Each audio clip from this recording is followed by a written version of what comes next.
President, friends, steeled by the horror of the most catastrophic conflict in history, humanity forged our United Nations.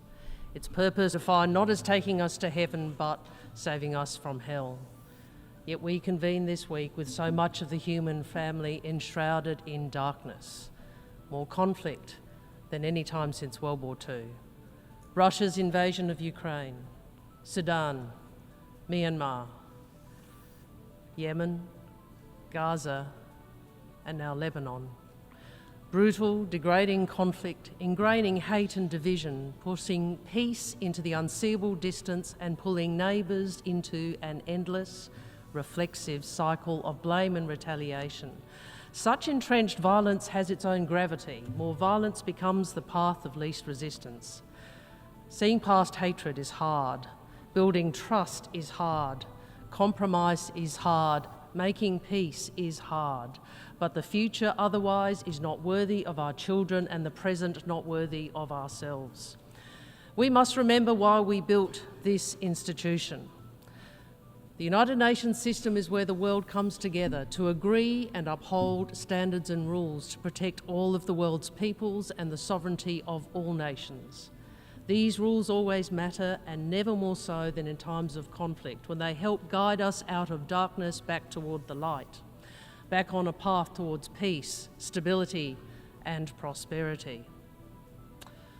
Not long after we last gathered here, Israel was attacked by the terrorist group Hamas, which killed 1,200 people.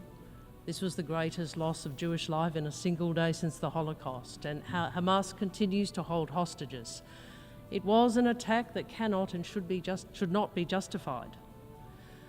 Like many countries, Australia has imposed sanctions on Hamas, its leaders and financial facilitators.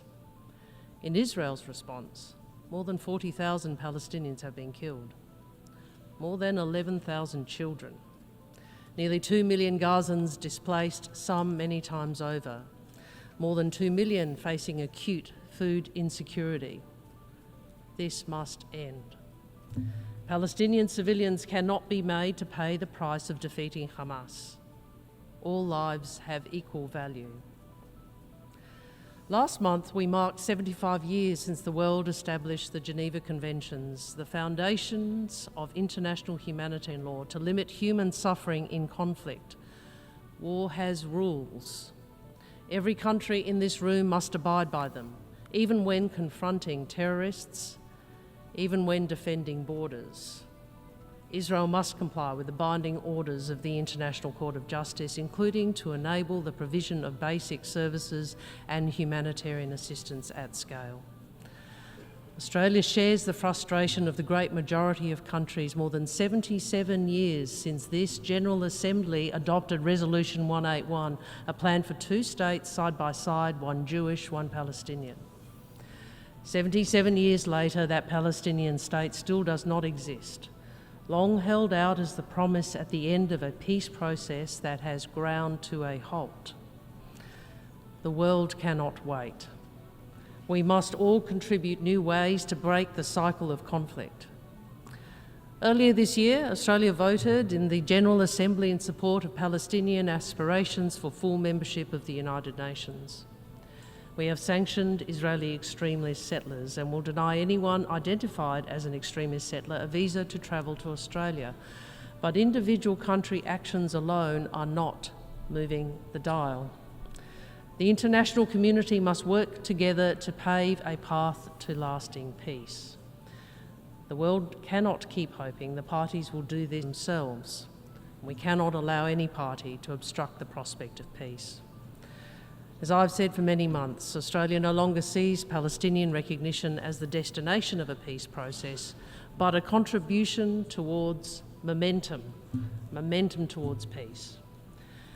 Australia wants to engage on new ways to build momentum, including the role of the Security Council in setting a pathway for two states, with a clear timeline for the international declaration of Palestinian statehood. Because a two-state solution is the only hope of breaking the endless cycle of violence, the only hope to see a secure and prosperous future for both peoples. to give the Palestinian people the opportunity to realise their aspirations through self-determination, to strengthen the forces for peace across the region and undermine extremism. A two-state solution, Israel and Palestine, is the opposite of what Hamas wants. Hamas does not want peace, and it does not want security for the State of Israel. Any future Palestinian state must not be in a position to threaten Israel's security, and there can be no role for terrorists, and it will need a reformed Palestinian Authority. Right now, the suffering across the region must end. Hostages must be released, aid must flow. Australia has provided more than $80 million in humanitarian aid to support civilians who have been devastated by this conflict. But humanitarian aid is not a long-term answer. It is now nearly 300 days since Australia and 152 other countries voted for a ceasefire, and today I repeat that call. Just as I repeat Australia's call for a ceasefire in Lebanon and for parties to fully implement Resolution 1701, Lebanon cannot become the next Gaza. We know Australia is not a central player in the Middle East, but we seek to be a constructive voice for peace and the upholding of international law, including the protection of civilians. In order to protect civilians, we must also protect aid workers who deliver the food, water and medicine civilians need to survive. Aid workers are the best of humanity. Their selfless devotion to improving the lives of others should not cost them their own. Yet 2023 was the deadliest year on record for aid workers, and 2024 is on track to be even worse. Gaza is the most dangerous place on earth to be an aid worker. Australia felt this deeply with the IDF's strike against World Central Kitchen vehicles, which killed Australian Zomi Francom and her colleagues. This was not a one-off incident. More than 300 aid workers have been killed since the start of the conflict. This week, Australia has convened a group of ministers to pursue a new declaration for the protection of humanitarian personnel. This declaration will be developed over the coming months to demonstrate the unity of the international community's commitment to protect aid workers and to channel that commitment into action in Gaza, in Sudan, in Ukraine, and in all current and future conflicts. All countries will be invited to join the declaration, and I want to thank my fellow ministers from Brazil, Colombia, Indonesia, Japan, Jordan, Sierra Leone, Switzerland, and the United Kingdom, and the humanitarian leaders who have partnered with us in this.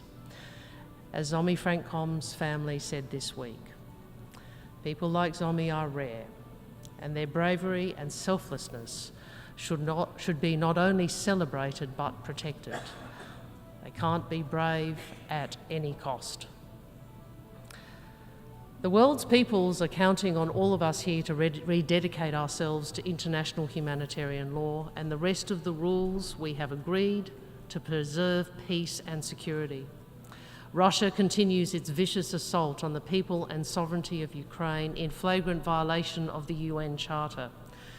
Aside from terrible damage and loss of life in Ukraine, Russia's invasion is also propelling the global crisis in food and energy security, raising the cost of living for working people all over the world. This year, we saw Russia end the mandate of the Security Council's panel of experts on the DPRK after 14 years of unanimous support. The DPRK continues its unlawful activities with impunity, conducting illegal arms transfers to Russia and threatening our region, including the Republic of Korea and Japan. And we are concerned that Russia is sharing nuclear and space information and technology with Iran. Rules are being blurred, undermined, at times blatantly violated. We must rally to defend these rules that protect us all, these rules that form the character of the world we want. A world where Australia and other countries have the freedom to decide our own futures without interference and intimidation. A world where we can find collective solutions to our toughest problems. These problems are evolving and changing, but the commitment of some states to the rules underpinning the international system has not evolved for the better. Whether cyber attacks, interference, disinformation, or economic coercion, some states circumvent the rules, putting further out of reach collective approaches to counter new and emerging threats. Pressing challenges like climate change, technology, poverty, reform of financial architecture, and increasingly necessary peace-building work. We need reform of the UN system to better serve us all. But reform cannot become a means for disruptors to dismantle protections for smaller countries. No state should pretend the rules don't apply to them. Ignoring international rulings, using might over multilateralism, ruling by power alone, not by law, favouring impunity rather than facing accountability, forcing outcomes by economic coercion or military muscle rather than on the level playing field we have established so carefully. We see some states trying to set us against each other when the challenges demand that we come together, that we stand together in support of the security, prosperity and sovereignty of all countries. Australia has a different vision for the world, one where no country dominates and no country is dominated. When disputes inevitably arise, we insist those differences are managed through dialogue and according to the rules, not simply by force or raw power. It's why we have consistently pressed China on peace and stability in the South China Sea and Taiwan Strait, and why we have welcomed the resumption of leader and military level dialogue between the United States and China. Some countries may dismiss the rules as a Western construct. Well, our Asia-Pacific region tells a different story. Take the agreement between Vietnam and Indonesia to delimit their exclusive economic zone after 12 years of negotiations, an example of how long-standing maritime disputes can be resolved in accordance with international law. Take Vanuatu's landmark International Court of Justice initiative on climate change, or Fiji and Solomon Islands maritime boundary agreements. Take the Bay of Bengal arbitration, where states peacefully resolved long-standing and sensitive claims under UNCLOS, the UN Convention on the Law of the Sea. Or Australia and Timor-Leste, initiating the first ever compulsory conciliation under UNCLOS, leading to the resolution of our maritime boundary dispute. We see it in the Philippines' decision to go to the arbitral tribunal constituted under the UNCLOS and its unanimous clear ruling in the South China Sea arbitration between the Philippines and China, which is final and binding on the parties. These cases in our region illustrate how international law has been built, defended, and promoted by small and medium countries from different traditions.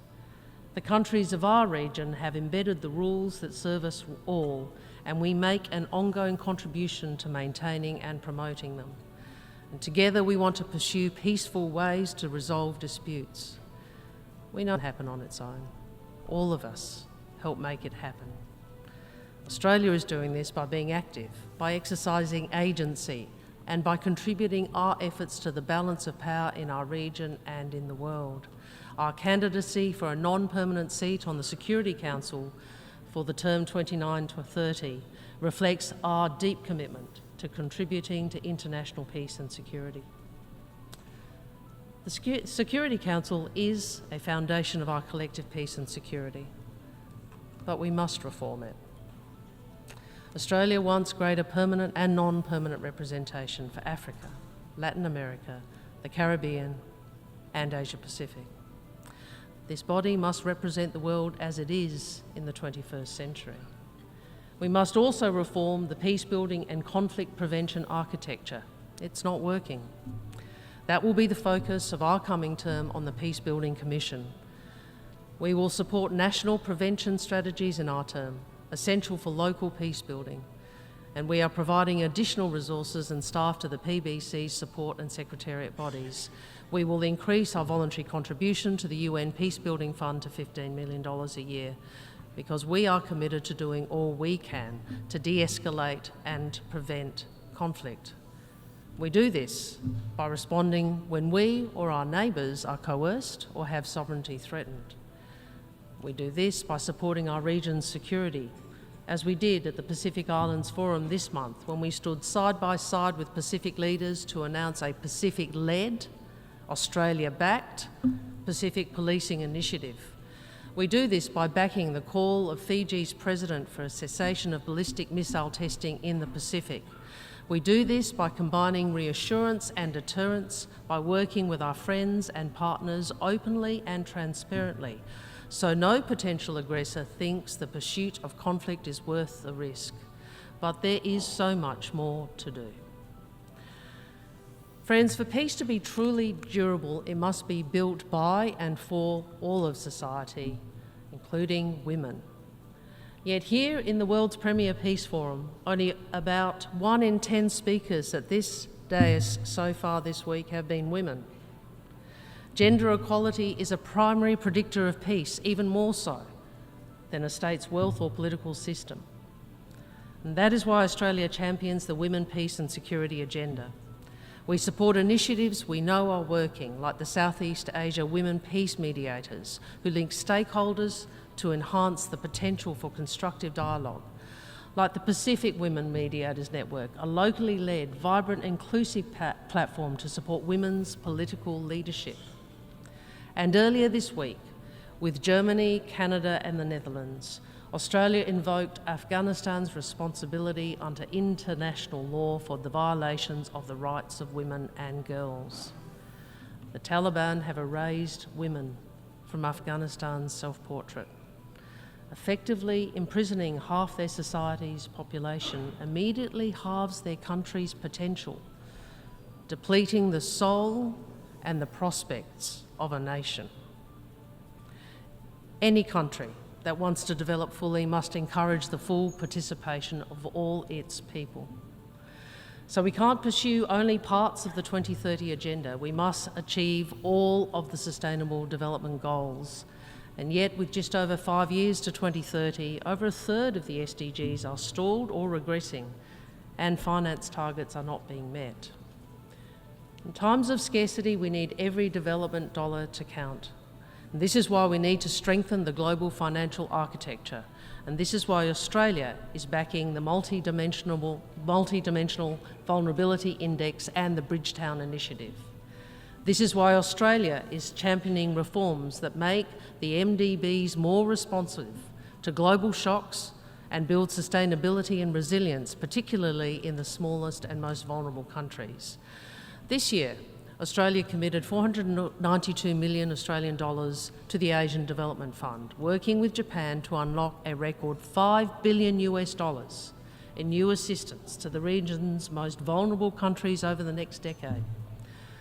Financial pressures are further strained by the trend of trade being used as a point of leverage rather than an opportunity, as economic interdependence is misused for political and strategic ends. Nearly every country in this room depends on open trade with transparent and predictable rules. So we must keep working together to uphold these trade rules that underpin our economic growth and the livelihoods of our peoples. Of course, it's not just finance and unfair trade arrangements that threaten development. Climate change is causing more disasters, reversing years of development gains overnight. Extreme weather threatens food and water security with grave implications for global stability. Australia is acting at home, enshrining our ambitious emissions reductions targets into legislation, 43% by 2030, net zero by 2050. We are transforming our economy. Within this decade, 82% of our electricity generation will be renewable, up from just 32% when I first addressed you 2 years ago. We are building new industries to accelerate our economic transition and to export reliable, renewable energy to the world. And we are acting internationally to respond to our partners. By the end of 2025, Australia will offer climate-resilient debt clauses in our sovereign loans. And the groundbreaking Australia-Tuvalu-Fallipili Union Treaty entered into force on the 28th of August. It's the first time two nations have recognised in a legally binding treaty continuing statehood and sovereignty notwithstanding the impacts of sea level rise. And this agreement supports Tuvaluans to live and thrive at home through land reclamation and investments in infrastructure, education and health. At the same time, Tuvaluans have the choice to live, study and work in Australia. Mobility with dignity means ensuring people have a genuine choice to stay. Pacific Voices have demonstrated sustained, clear and innovative leadership as well as tremendous resilience. This is why we are bidding to host COP31 in partnership with the Pacific. We want to show the world the unique climate challenges facing our regions and amplify the voices of small island developing states, the custodians of the world's oceans. President, we know that along with climate change, technology will define the multilateral system and development goals for decades to come. We want safe, accessible technology that is used for the global good, not as a tool for censorship or surveillance or exclusion or division.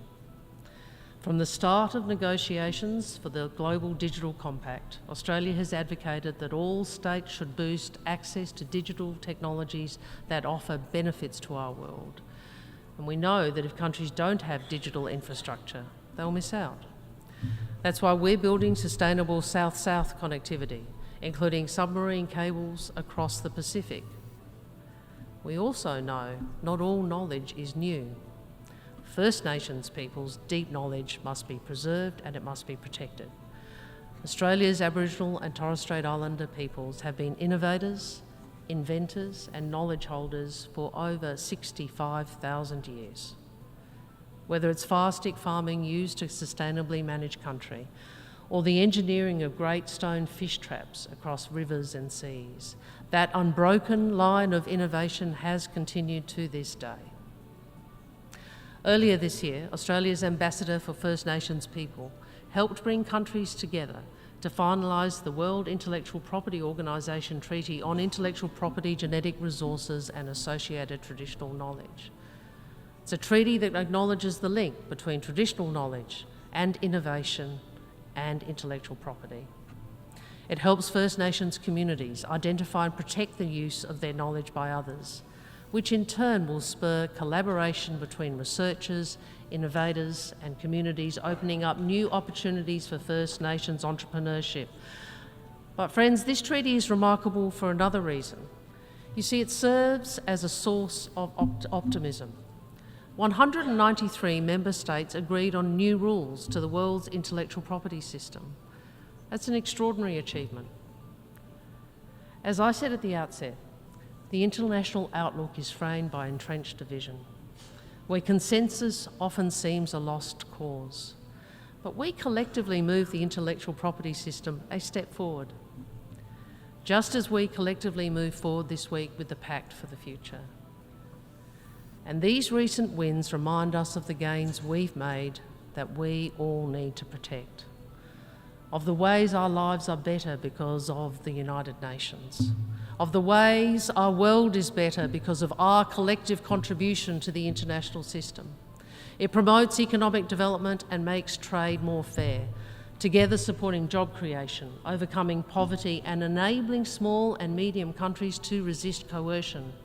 It guards against the spread of nuclear weapons. It sets the standards that keep food safe. It assigns the satellite orbits that take the internet to the most remote reaches. It sets the standards that keep 120,000 flights and 12 million passengers safely in the sky every day. It is resolving and preventing conflicts in 53 peacekeeping and political missions. And each year, it saves more than 350 million children from malnutrition. And most of all, let us always remember this. We are collectively descended from people who lived in a harsher, more dangerous world, who built this UN system to confine horrors of the past to history and to give us all a better life. We have no option and we have no excuse but to find a way through our challenges today, immense and intractable as they are.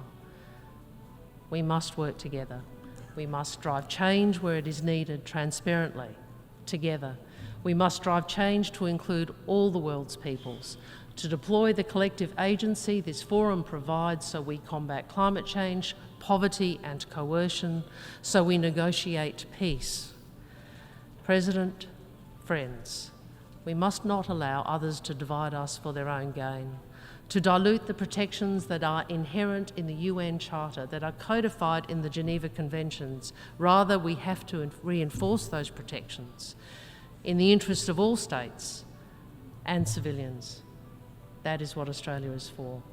A peaceful, stable, prosperous world for all, where sovereignty is respected and where civilians are protected. I thank you.